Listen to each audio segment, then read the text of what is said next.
Alimony bleeds me dry every paycheck, but that's nothing compared to the other payment coming due each night. Last week, I came home to an intruder in my crappy studio apartment. He sat on the edge of my sagging Murphy bed, strangely out of place with his tailor suit and briefcase. His hawkish face was dominated by all black eyes staring at me behind silver spectacles. If I hadn't been plastered, I might have jumped out of my skin. My tired brain had been playing tricks on me lately, and hitting the bottle this hard certainly didn't help. "Are you really there?" I asked. "Yes. Don't be alarmed, Mr. Hinkle. I am." His name came out like a guttural coughing fit. "But you may call me G. I'm here to discuss a settlement." "Settlement?" I wanted to run from the intruder, but the name, I actually knew it. "You sent me a letter a few weeks back. Big wax seal. You're a lawyer?" I remembered skimming the document and casting it aside. He nodded. "Sorry, I read Temporal Tribunal and I thought it was a prank." "Afraid not." I didn't understand. "If she wants more money, I've got nothing else." I gestured to the room that was completely bare save for the bed and a folding table where I ate my meals. G laughed, a wheezing, sickly laugh. "I'm not here to collect your money. I'm here to collect time." "Time?" "The Temporal Tribunal collects stolen, wasted time and restores it to the rightful owner," G said. "My, how you robbed your wife of her formative years." I hung my head. "Before we take you to court, she has to try a settlement. We're proposing you repay her 5 years, a few hours at a time, over the next decade." "And if I refuse?" G shrugged. "The tribunal despises adulterers. You'd probably owe double." I was going to wake up. This was a booze-fueled nightmare. Deal. G licked his pale lips. "Shake on it." He held out his hand. His skin felt fibrous and coarse, like cheap sheets at a seedy motel. There was no border between the edge of his sleeve and the beginning of his flesh. His suit was his skin. He smirked, curling the corners of his thin, pale mouth. "You'll be seeing me again." 1 second he was there. The next, he simply wasn't. There was no puff of smoke, or even my door clicking shut. I brushed it off as a work of my panicked, overtired imagination. It was a stress hallucination, brought on by the jackals in 3-piece suits who helped my wife tear my life apart. Turns out I wasn't so lucky. True to his word, G returned. I see him every night at 3 a.m., leering at me from the foot of my bed with those cold eyes. When I blink, the clock jumps to 6, just minutes before my alarm. Even still, I held out hope that it was a recurring nightmare until last Friday night. I turned off my alarm, planning to sleep as late as my body allowed. I blinked away an entire weekend, waking at 6 Monday morning. I caught on slower than I'd care to admit. The thing my wife loosed on me is collecting my debt every night, a few hours each day, a few hours each week. I have no idea what happens during the missing time, but I'm certainly not sleeping. I'm feeling the effects of chronic sleep deprivation. Everything aches, and I'm throwing back coffee by the pot just to stay upright. My next step will be coming up with an experiment to figure out exactly what's happening after 3 a.m. There's no way I can live like this for the next decade. I'm going to find my way out. My name is Evan, and every night at 3 a.m., a monster loosed by my ex-wife pays me a visit. Since I shared the beginning of my ordeal last week, I've gotten a lot of questions, and even some helpful suggestions for getting out of my predicament. I've been starting to learn as much about what's happening to me as possible in the limited hours I have. Since my first update, I've learned 2 critical pieces of information. First, he can't take my time while I'm looking at him. Last Thursday night, or I guess early Friday morning, I woke to the familiar pale face at the foot of my bed, staring and waiting for me to blink so it could steal my hours. Then a thought occurred to me. What if I didn't blink? I stared at the ghoulish intruder until my eyes began to water. Then I began alternating, shutting and reopening one eye at a time. The expression on G's face went from curiosity to anger. He scowled, eyes widening into black pools. The shadows in the dark corners of my room grew and spread. Soon, the only thing I could see beyond my bed was that hideous, sneering face. The creature clamped its cold, fibrous hands around my throat and squeezed. I reached up to try and pry the fingers away from my skin, only to find myself grasping at air. "Sleep," commanded a distorted, primal voice from the back of my mind. Before I shut my eyes, I stole a glance at my alarm clock. 3:03. I managed to saw G for a few minutes. I woke to the buzzing of my alarm and a painful feeling in my throat. I went to splash some cold water on my face, and found angry, bluish bruising already starting to appear on my neck. Ow! The skin felt tender to the touch.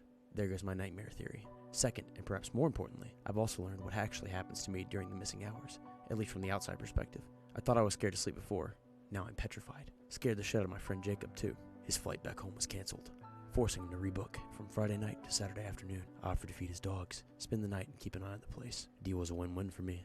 Helping a friend, getting out of my dumpster of an apartment for a few days, and the chance to actually see what happens during the weekend. Jacob has cameras all over the place to check up on his dogs. I figured if I crashed on his couch, I'd be in plain view of the security system. There were a few theories I wanted to test.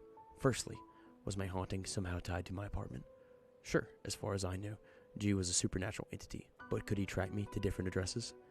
If he could, would he show up on camera? I headed to Jacob's first thing after my Friday shift. His career as a lawyer had always been slow to take off, but paid extremely well. He lived in a gorgeous townhome, tall and skinny, like something you might find on a winding European street. I walked his pair of German shepherds around the block beneath the warm yellow street lamps, willow trees, and Spanish moss. I fed them, ordered myself takeout, fell asleep watching reruns on the living room couch. When I first opened my eyes, I spotted Jacob a couple seconds before he saw me. He tapped his fingers on the countertop, watching the coffee maker fill his travel mug. Messenger bag already hung on his shoulder. It was Monday, and he was running late to work. One of the dogs leapt on top of me, tail wagging. "Maisie, get down," Jacob called from the kitchen. He started walking over. "You know you're not allowed on the..." His coffee cup clattered to the floor. "Evan, you're still here? Scared the shit out of me, man. I've been home for 2 days." I clambered to my feet. "Jacob, I know you've been a mess since the divorce, but this is not cool. What the hell are you doing?" There was no way I could make him believe me on my word alone. I had to get him to check the security feed, as much to save one of my few remaining friendships as to satisfy my own curiosity. "You don't understand, man. I went to sleep right there, Friday night. I haven't moved since," I said. "Something is happening to me. Sleepwalking or something. I'm not getting rest. Look, no, really, look at me. I don't think I've slept in a week." Jacob tilted his head and looked me up and down, like he was trying to figure out whether it was all some prank. "You look like shit." "Yeah, and feel 10 times worse. I'm sorry you got raked over the coals in divorce court, but Emma and Vicky are still tight. I don't want to get dragged into this." I took one step closer. "I'm not trying to drag you into anything. Would you please check your security footage? Let me prove I'm not lying to you." Jacob sighed. "I'm already going to be late." He gestured down at his coffee stain clothes. "What's another 10 minutes? We sat down at his kitchen counter, where he opened his laptop and logged into his home security account. With a few keystrokes, he pulled up the video feed from the living room. "All right, what do you want me to look at?" I squinted at the computer screen. "I finished dinner and went to crash on your couch a little after 10. Maybe start there?" "Wait, you stayed here?" "Yeah, that's what I'm trying to tell you." Jacob frowned. "I got a noise alert about a quarter after. Figured it was just you leaving for the night." He scrubbed over 10:13, right on the noise alert, and pressed play. Both dogs were going absolutely nuts, barking and growling and snarling at the couch where I'd slept. I started to stare in disbelief. I wasn't there. "What's got them so worked up?" Jacob whispered. After a few minutes, both dogs jumped, startled by something that wasn't showing up on camera. They backed out of the room, whimpering. "Do you mind?" I reached for the mouse. "Go for it." I slid the playhead back a few seconds before the dogs started their tantrum. There I am on the couch. Let's see. I hit the spacebar. I tossed and turned, tangled up with the throw blanket. Then, gone. The word tumbled out of my mouth, but I didn't quite feel like I was the one saying it. One frame I was laying there. The next, I just wasn't. I didn't know what I expected, but it wasn't this. If I wasn't on the couch, where had my body spent the last 2 days? My heart raced as I considered the possibilities. Jacob snapped me out of it. "You're screwing with me." He couldn't believe his own eyes. "No!" How could I convince him? Go to today. How do I get to this morning? "Here." He took over the keyboard, skipping through the footage. I saw Jacob come home, greet the dogs, then bustle around as the weekend zipped before us on the screen. "There, stop!" 6 o'clock on the dot, I popped back into existence on the sofa. In the background, Jacob continued his morning routine in the kitchen.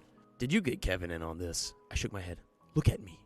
Do I look like I'm in the mood to joke around?" He remained skeptical, until he checked the security system activity report. The alarm had been armed, both when I vanished and reappeared. Both the door and the window sensors confirmed no one had been in or out during that time. We both called off work. Then we called our friend Kevin. He was a lanky beanpole of a guy, a cargo shorts wearing cinephile who worked in VFX. He came over and confirmed that no, I hadn't roped him in on some elaborate prank. He watched back the footage half a dozen times before concluding. "This is legit. Can't say what happened to Evan, but the footage for sure hasn't been tampered with." "You're sure?" "Think of what you're suggesting. You're watching your security company's site," he said. "Evan would have had to somehow access the server and replace the real footage with an extremely good fake. He doesn't know how to do any of that." Kevin turned to me. "You want to tell us what's been going on with you?" His tone was direct, but not unkind. And was that a hint of curiosity? I couldn't meet their eyes. I felt like a lunatic trying to get the words out. so I looked down at the kitchen table instead. About 2 weeks ago, I came home drunk. Really drunk. There was someone in my apartment. Like a break-in, Kevin asked. No. I shook my head. He was waiting for me. Said he was a lawyer representing Vicky. Jacob scoffed. Like you've got anything else left to take. He wanted time, Jacob. Time? Every night at 3 a.m. he takes hours. Every weekend he takes days. How does he take your time? Jacob asked. You just saw how. I pointed at the laptop screen. Friday night was less than an hour ago from my perspective. Both friends studied me again. I was sure they were looking at my sunken, bloodshot eyes. You're really telling the truth, Jacob said. Something comes into your room every night to collect your time. Jesus, Kevin said. Jacob just chewed at his lips, staring at the screen. What do you think would happen if we were with you at 3? I craned my neck, pulled down my collar, exposing my bruises. I tested this theory myself last week. Yeah, but you were alone, Kevin pointed out. And you didn't have your lawyer present, Jacob said. I raised an eyebrow. What are you suggesting? That you tell us exactly what you agreed to, and I help you get a fair deal. The rest of the day has been spent planning. Kevin went back to work to grab some videography equipment that he thinks will help us see where my body actually goes when it disappears. Jacob dug up his old law textbooks. He said something about brushing up on contracts. I'm not sure what's going to happen to me at 3 a.m. Given what happened last time I tried to skirt the system, I'm worried what G will do to me when I come with friends. If I make it to the morning, I'll try to provide an update. My name is Evan. I made a drunken deal with my ex's inhuman lawyer, and my friends are trying to get me out of it. If you've missed my earlier updates, I've linked them above. Kevin and I posted up at our friend Jacob's place to plan for the early morning hour. I watched the last light fade out on the street windows through the bay windows. The tires of passing cars splashed through the shallow puddles. As the hours crept later, fewer and fewer drivers passed the house, until the only sound was the gentle tapping of the rain on the glass and Jacob's pacing. He had been circling the coffee table with his yellow legal pad, pausing to make a note here and there, or consult his stack of law books. None of us felt much like talking. I could feel the anticipation growing in my limbs, the kind of sensation you get when you're hopped up on caffeine on an empty stomach. At 2:45, Kevin started wiring me up with equipment he had borrowed from his job in an indie movie studio, a microphone and a body camera. Your clothes and phone vanished with you, he reasoned. This should be no different. That's assuming you still disappear with us watching you. Jacob took a break from his pacing to join the conversation. It's almost time. Kevin pointed at the clock. I don't think I can do this. I held up my hands, showing them my twitching fingers. I'm shaking. Kevin patted me on the back. You've done this before, alone. We've got you. Just try and relax. Okay. I put my feet up on the couch and propped my head up on a mountain of pillows. Jacob traced a line through the air from my eyes to a spot in the kitchen by the wall. Right about there is where G should be joining us. He sat his pad down on the table and started talking to himself, rehearsing his arguments to the spot along the wall. 2 minutes, Kevin said. You'll be okay. Just do your part like we practiced. Kevin clapped his hands on my shoulder before retreating to the kitchen table. He adjusted his video camera, trained on the spot where Jacob pointed. The lights didn't exactly dim. The bulbs still looked bright when I looked at them directly. The shadows just seemed to go stronger, creeping farther from the corners until they dominated the room. G's face emerged from the dark, as if he were poking through a curtain. He did not seem the slightest bit perturbed I wasn't alone. Do you aim to stop me from collecting your payment? G asked me. I didn't answer. I just focused on my job, keeping my eyes open long enough for Jacob to talk. You're not collecting anything. Not on that half-baked handshake agreement you cooked up, Jacob said. G turned toward him. And you might be Jacob Crane. I'll be representing Evan Hinkle in this matter, he said. My client had neither the understanding nor the clarity to consent to any agreement you may have offered him. He was never even shown a contract. That wouldn't hold up in any earthly court I can think of. G laughed. The temporal tribunal is not an earthly court. We take handshake agreements very seriously. How about coherence? Jacob asked. Because my client was intoxicated and distraught when you approached him with your offer, a fact which you exploited to get him to agree to terms he would have rejected had he been thinking straight.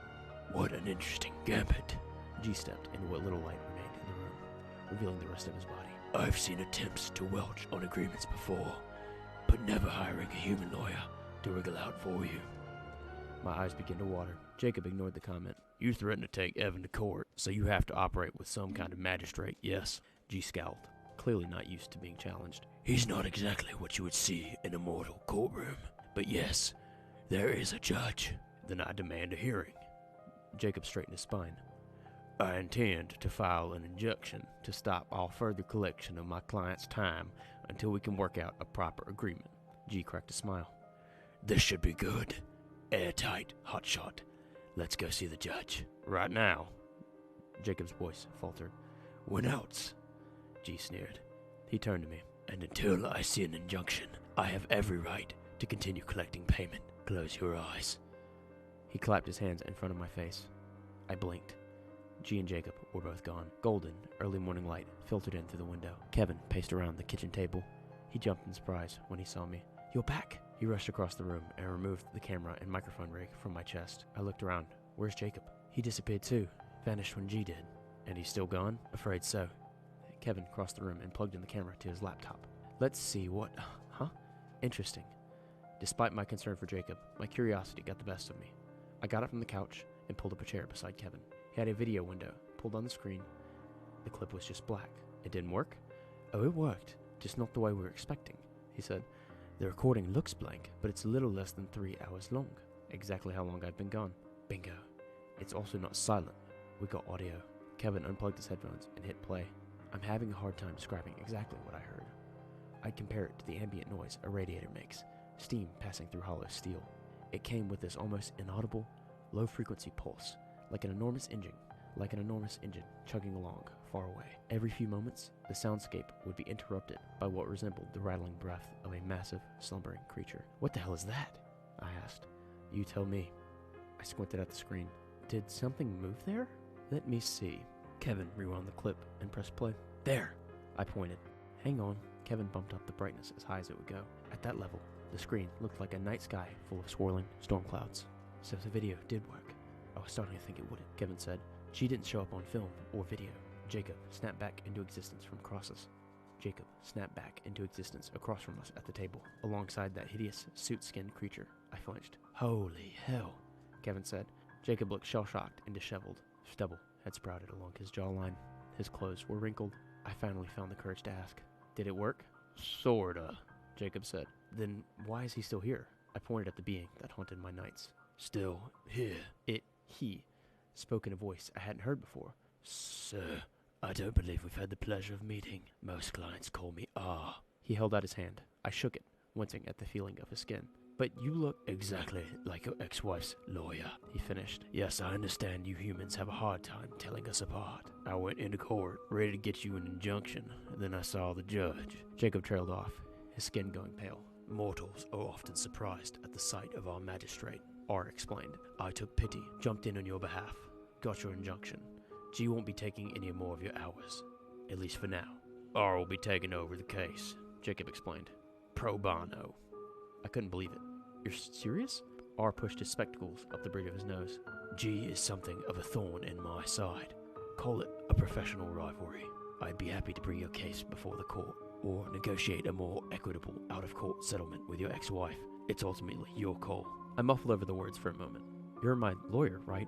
What would you advise? G's offer may have been predatory, but your ex-wife has a decent claim. I can probably knock the settlement down to 1 hour a night and 1 day per week. I'd still have him coming to collect then. I looked down at my hands. Afraid so. There is another option. It's more risky, but I think I can get you off the hook almost entirely. That sounds too good to be true, Jacob interjected. For a lesser lawyer, perhaps, R quipped. I happen to be very good. If you'll take a leap of faith, you take a chance either way. Take some time to think on it. Jacob tells me you have visitation with your kids this weekend. I nodded. Go. Enjoy it. Spend time with your loved ones. Call me when you decide. R handed me a business card. I ran my fingers over the embossed letters. Rugak, Kuberi and Tet. Temporal legal services. Beneath the name was a number. You guys have cell phones? I looked up, and he was gone. My head is still spinning from all of this. I don't know what to make of the weird footage and sounds Kevin's camera recorded. As for R's offer, I can't shake the feeling he has ulterior motives. I've got a big choice to make.